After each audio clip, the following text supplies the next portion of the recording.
I have met Georgie just very recently. My connection with Georgie has been entirely thanks to ICBM and of a formal part to Georgie. Georgie Matthew, the fellow of the Institute of Chartered Accountants, has been practicing in the field for 20 years.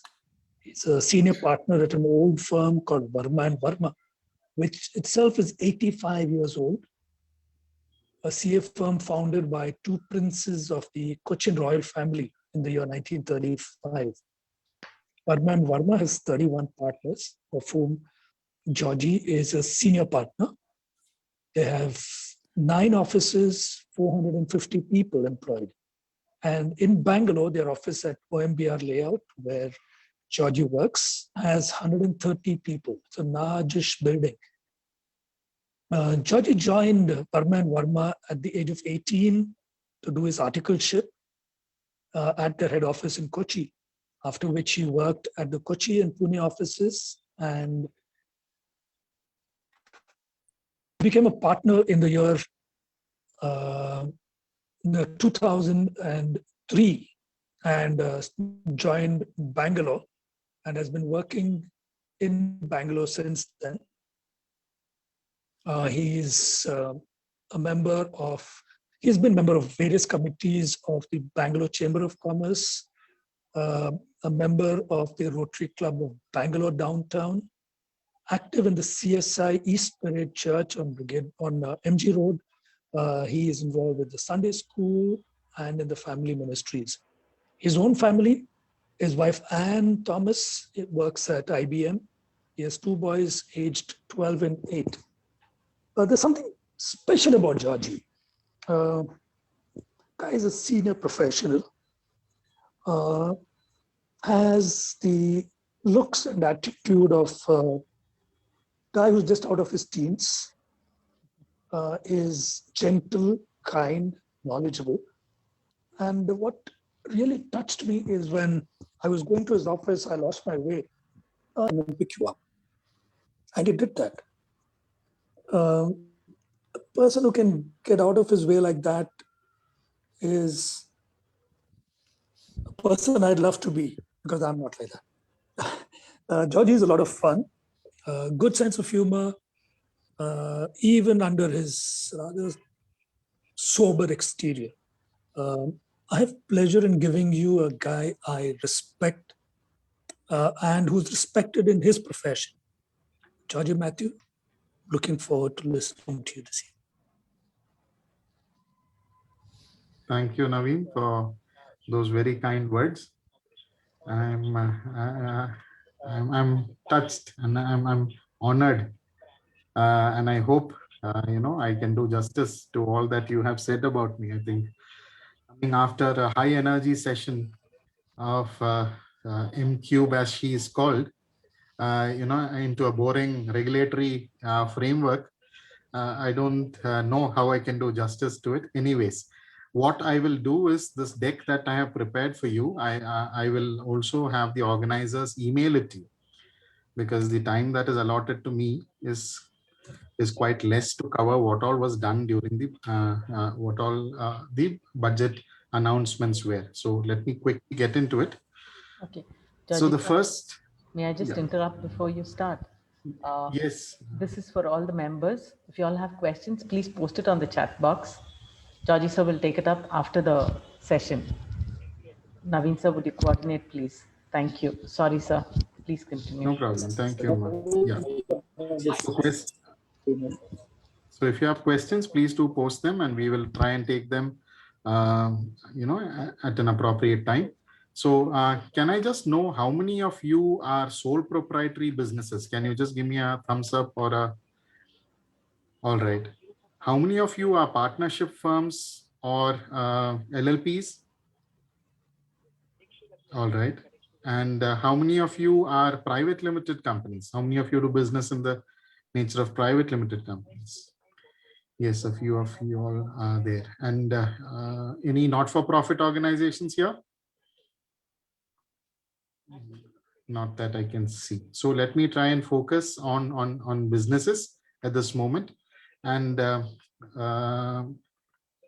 okay, the first thing is the amendments which are applicable to people who are drawing salaries as employees. I don't know if there are any salaried employees here. So I think 1 or 2 are there. So just for their information, there is a provision that has been granted where if you are an employee, you can avail leave travel concession. And this is applicable only for people who have not taken the concessional tax option, and up to 36,000 rupees per round trip can be claimed. And the spend that you are supposed to make for this is deemed to be 3 times that amount. And you need to avail goods or services of at least a GST rate of 12%. The second amendment which has come is interest that you receive on contributions made to PF, if it exceeds rupees 250,000, it will get taxed. Previously, what was happening was any interest was allowed to you as tax exempt income. But from this year onwards, any interest above 250,000 rupees that you get from contributions made to PF, and this PF is both voluntary provident fund or your public provident fund, you know what you have in the company or what you do in public provident fund, all put together cannot exceed 250,000 rupees from this year onwards.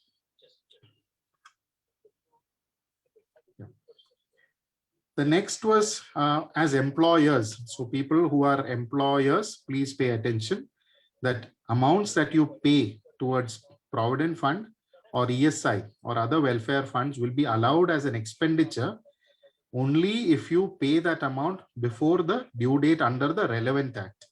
Earlier, the provision used to allow you to make these payments before you file your income tax returns, and it was still allowed. So the employer's contribution. So whenever you have a PF, there is 12% which the employee contributes and 12% which the employer contributes.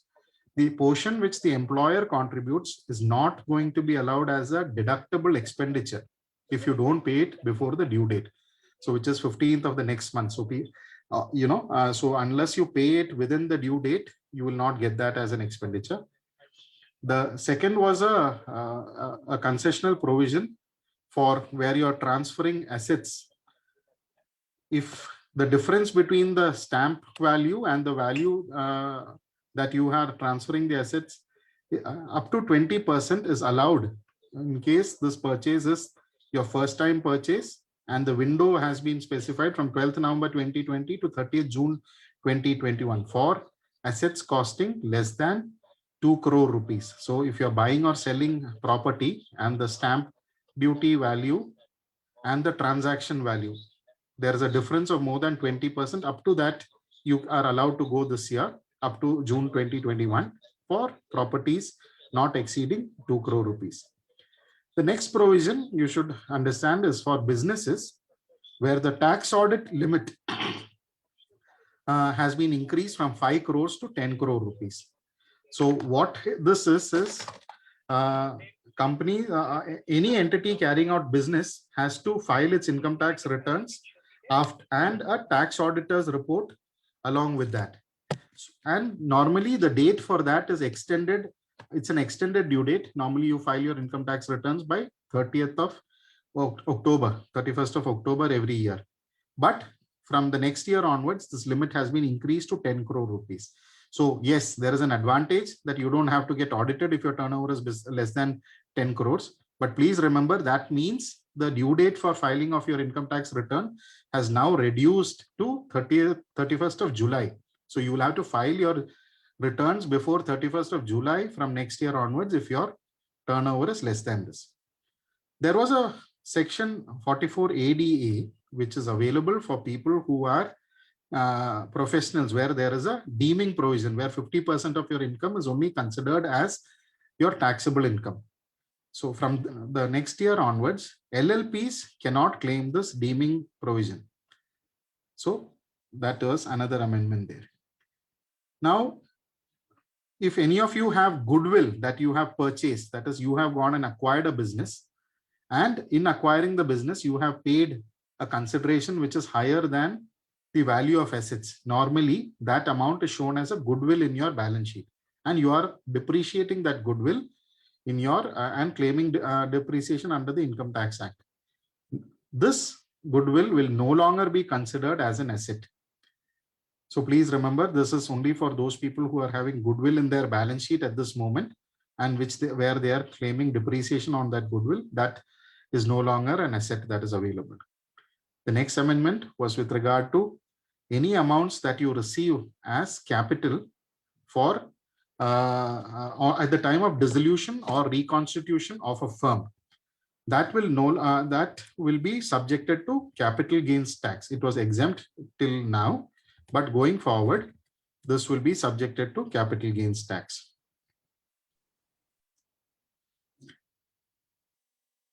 Due to the pandemic, a lot of the earlier provisions of tax concessions which were given have all been extended by 1 more year.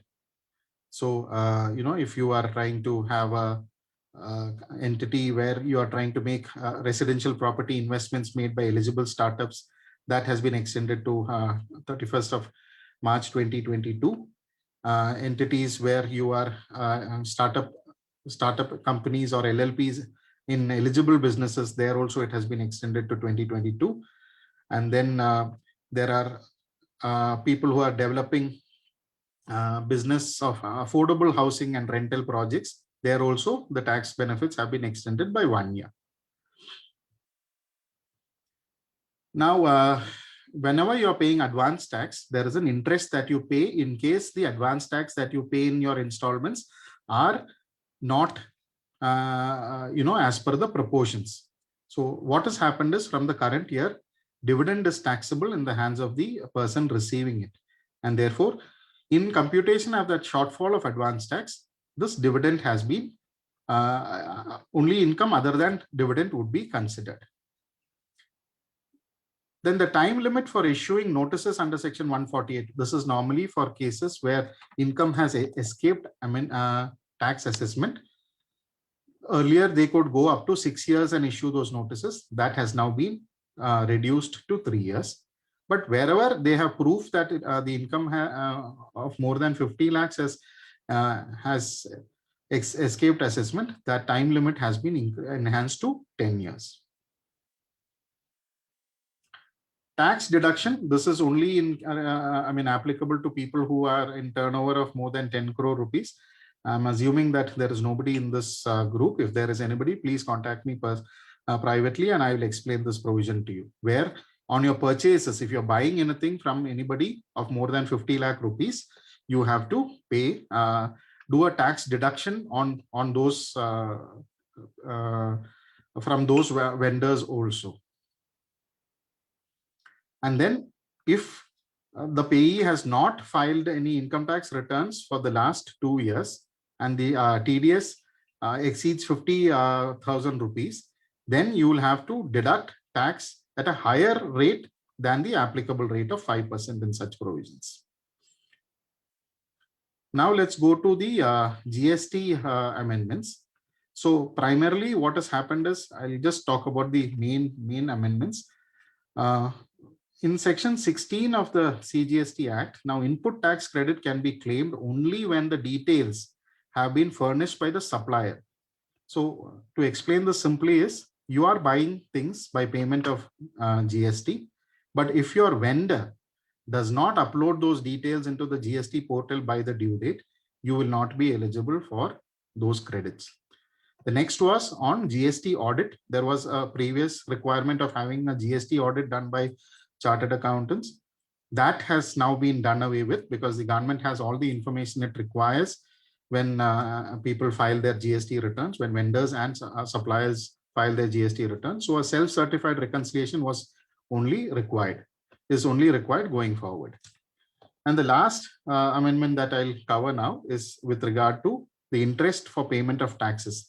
Whenever you're filing your GST returns after the due date, interest shall be levied only on the net cash liability. That is the liability where you have input credit, you have output liability. Only on the net do you need to pay interest. This is also a change. with that, I will conclude as the time allotted to me is over. But if we have questions, we will take it in the question and answer session. Thank you so much. There are no questions in the Thank chat. you. So Sir. Naveen, can I ask a question? please do. Sure, John, sir, go ahead. Georgie, how do we ensure that our vendors file their GST, and how do we sort that out? Actually, we can't. There's no mechanism to absolutely ensure that they file the GST. No. Great. See, this is something which is beyond our control. So what we have been advising clients is, when you pay a vendor, you suppose it's a 100 rupee invoice and 18 rupees is the GST on it. The total amount that you need is 118. So you pay him 100 and tell him that 18 I will pay you when I see the credit in my return the next month. So he is supposed to file his returns by 10th of the next month, upload his sales details. So once he does that, you can release the balance 18 rupees to him, because this is it's a very tough provision to enforce, and it is money that you will otherwise lose. You will end up paying 118 to him. He will not file the tax returns, and you will end up paying another 18 rupees because the GST credit doesn't appear in your statement. So this is the only way. So you will have to enter into that dialogue with your vendor, educate him and tell him that you have no option but to do it like this till they fall in line. And this is a discipline issue. Once the vendor understands that customers are going to hold back payment, or you eventually end up stop doing business with such vendors. So unless vendors clean up the act, so that is a two-way sword. You should understand, even you will need to file your returns on time so that people that you are supplying to are also availing that credit. I hope. I mean, it sounds good when it's only 100 rupees. Suppose the GST amount goes to that is payable is like 20,000, 40,000. They won't allow that amount of money to be withheld from their payment. No. So see, again, that you will have to deal on a case-by-case basis. If your vendor has been consistently filing returns every month, now everybody's been under the GST regime for a couple of years. So if you found your vendors to be consistently filing on time, you can do it. But when you're dealing with one-time vendors, we would suggest you please try and get some kind of a security before you release the money, because otherwise, if he doesn't you pay the whole payment, and if it doesn't appear in your statement, you don't have a chance. The other way is to hold back payment for a month. So have a credit period of at least 30 days with every vendor, so that you can see this appearing in your GST return before you actually pay the vendor. Because by the 10th of the next month, this will get uploaded. Is there any provision that you can, I mean, there was a discussion about paying GST quarterly. Is that still there or not? Those options are available, but then what would happen is, because see, those are available only for smaller businesses. Again, what would happen is, then you should understand that the amounts get reflected in the system only on a quarterly basis. And if you are a B2B vendor, that will not help. Only B2C fellows use this quarterly option going forward, because of this new amendment where they say you can't take credit unless you actually it appears in the record of the department. Georgie, that's the question actually I also wanted to ask. So we need to be a policeman as well while running our business. Another is we will have the impact of cash flows on our businesses. Cash flows will get tougher. Yes, it will. It will. So that is why I think, see, this will also, if we are good business people, you should understand that this is going to clean out a lot of unprofessional businesses from being in business. I will not deal with a vendor who doesn't, I had this issue in my office where my stationery guy, we buy a lot of paper as a CA firm. No, I buy a lot of paper for printing, and this guy would never file his returns on time. So first few months we paid him, but then we had to start withholding invoices, full invoices, because the total credit that had got accumulated was so much. See, that was possible because it was a recurring vendor. But if it is a one-time vendor, what do you do? So you have to be very, very careful. So either some kind of a guarantee, or you stagger the payment till you see the credit, because there is a provision where you need to deduct tax on payments made to even vendors like Google, but Google will not accept a TDS payment unless it comes to their credit. So they will say, you can pay us, but the moment we see that amount, we will refund that money back to you. So many businesses have taken different innovative ways to ensure that their vendors fall in line.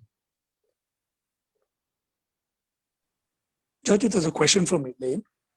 The amount for tax audit having increased, does that reduce work for chartered accountants? Do we need to go to CS less for filing taxes? Yes and no. The other way, because see, now the chartered accountant does not have to certify form 3CD, which was almost a 40 questions that they had to answer, but you have to still file your returns, right? And that return date has now been preponed, because the October 31st deadline was available only for people who were subjected to tax audit. So if you are not subjected to tax audit, please understand this is only for businesses, not professions. The professions, the limit is still 50 lakhs. John, it will not apply to you. It will only apply to people who are in business. The threshold has been increased for people who are in business. And there again, the condition for that 10 crore limit is your cash receipts and cash payments should be less than 5% of your total volume of your turnover and your expenses. So 95% has to be through bank, through check, through any payment gateways or things like that. It cannot be cash. Only 5% can be in cash. Only then will you get that thing. Otherwise, you will still need to be audited by have your tax audit done. Thank you, George. Elaine, if Mr. that's Prakash, not clear you and you had a want clarity, unmute yourself. Mr. Prakash.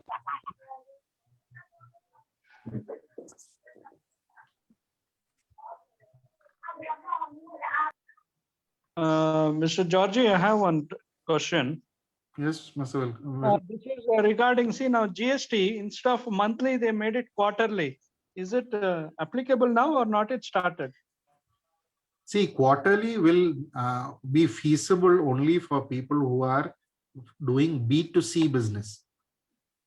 Like I told you, that you need to, now businesses cannot take input credit unless it appears in the portal, right?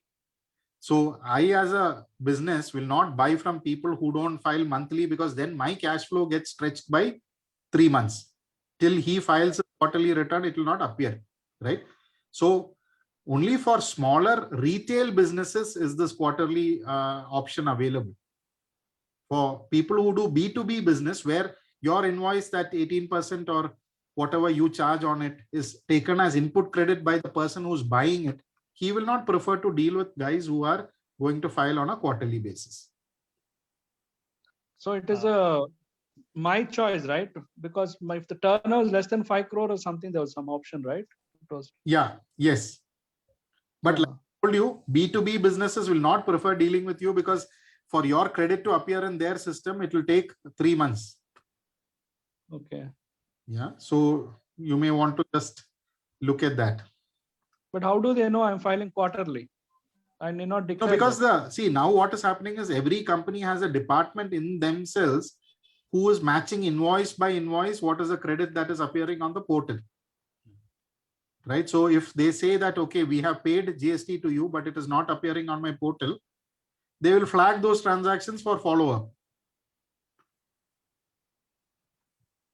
Because earlier there was a 10%, even if it was not appearing in the portal, you could still file your returns, and the 10% difference was allowed. But now it is not like that. It has to appear there if you have to take credit. See, the government has been slowly, trying to get everybody compliant, and giving time for people to fall in line. So that is the scene at the moment. Thank you. Georgie, I have a question, sir. Yes, Mr. I have started this clothing business a year and a half back, basically. My prior employment was, my salary levels were not of taxable level, so there was no IT returns filed. And now here, when I started in July 19 and up to March 21, the business was okay, like whatever. Now I haven't filed any IT return because I need a proper guidance. How does my business get affected with in filing or not filing? Because GST also I haven't applied because my business is less than 40 lakhs. So how do I go forward? Because I want to have a proper accounting, for future purpose. As I grow big, as the business grows big, I want to have everything streamlined. As for my suppliers, most of them I pay by like cash or Google Pay. Only very few vendors do give me a GST bill where I pay GST. Obviously, I don't get it back because I'm not in GST. Plus, I've not filed my return. So I want to have a proper guidance to follow, and then so that I'm protected legally and otherwise. Yeah, Mr. Prakash, can I call you privately so that That'll be lovely. No problem. Not, yeah, all right. Thank you for your time.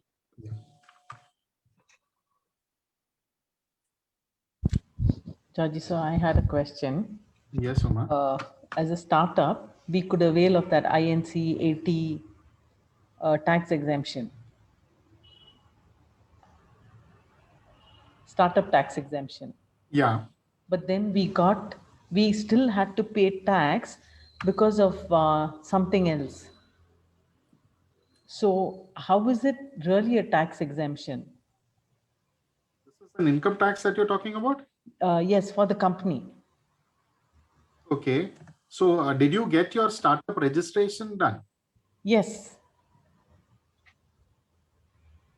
Then in filing your return, those claims should have been made, Uma. So what I'll do is I'll again connect with you privately to understand what was filed. I would need to see a copy of your income tax return.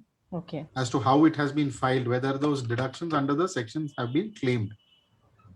See, one is if you don't get that registration in time and you don't have that paper available, you will not be able to claim that. So I don't know how your return has been filed. So let me just look at that paper and I can tell you. Yeah. Okay. Thank you, sir. Thank you.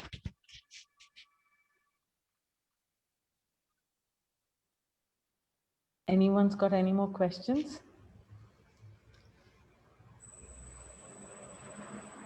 Okay.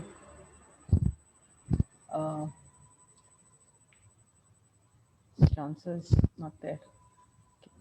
Okay. It's been wonderful. Thank you so much, Mala and Georgie sir, for giving us such an enlightenment over both the topics, both diverse topics, but both of y'all were really amazing. And thank you for clearing so much of our doubts, Georgie sir. And thank each member for being here. It's such a privilege to have each one of y'all. And thank you to the team that's worked hard back in the background. Thank you each and every one.